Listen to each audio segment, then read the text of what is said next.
This is the video on cable theory. Cable theory was worked out by Lord Kelvin when trying to predict the speed and length of a telegraph signal in underwater cable transmissions. The modeling from these studies were applied to the nervous system by a number of researchers, one being Bernard Katz. This model is known as the equivalent circuit model of the membrane. The model looks like this. One starts with the potassium ion. This ion is permeable to the membrane. Here, Gk is the conductance of the potassium ion, Ek is the membrane potential for potassium, and Ik is the current for potassium. The conductance, or resistor, is variable in this model. The potassium channel is a single conductor in series with a single battery. The passive chloride channels and the passive sodium channels can be depicted the same, only in the opposite direction. These ion channels are in parallel with the conductance of the membrane. There is a capacitance to the membrane as well, depicted as Cm.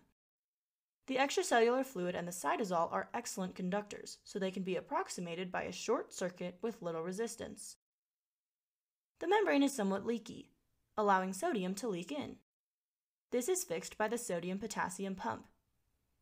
This pump will extrude sodium from the cell and pull potassium inward to maintain the membrane potential despite the leakiness. The capacitance of the membrane is the next important component. The fundamental property of the capacitor is to store opposite charges on opposite sides of the membrane, leading to the membrane potential. If the membrane potential is V, Q is the excess of charges on either side, and C is the capacitance. The equation is V equals Q over C. The typical capacitance of a membrane is 1 microfarad per cubic centimeter. If you have a cell with a spherical membrane of diameter of 50 microns with a membrane potential of -60 millivolts, the capacitance of 1 microfarad per cubic centimeter means the excess number of ions separated by the membrane is 29 times 10 to the 6th ions, or 1/200,000th of the total number of charges in the cytoplasm of the sphere.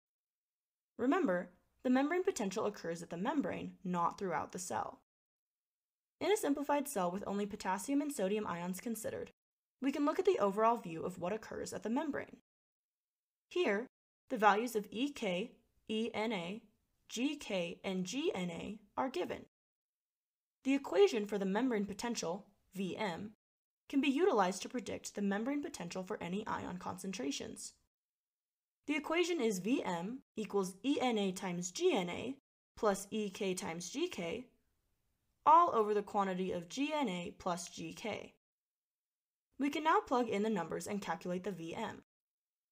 We have a positive 55 times 10 to the -3 volts, times 0.5 times 10 to the -6 Siemens, plus a negative 75 times 10 to the -3 volts times 10 times 10 to the -6 Siemens, over 0.5 times 10 to the -6 Siemens, plus 10 times 10 to the -6 Siemens.